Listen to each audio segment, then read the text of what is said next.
Welcome back. In this video, I will guide you how to make double line table in MS Word. First, go to the insert and click on the table and insert the number of rows and columns for your table.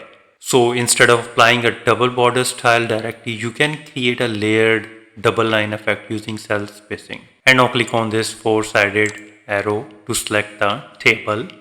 And now right click and click on the table properties. And under the table tab, you need to click on this options and check the box for allow spacing between cells, and now set the spacing to a small value like 1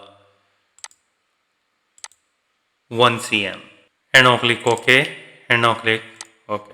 The small spacing between cells create a visible gap which makes the border appears like stylish double lines. So you can enhance the effect by applying thicker outside border and thinner inside border for a premium design look. So in this way you can easily make double line table in MS Word. If you think this video is helpful, please support my channel. Thanks for watching.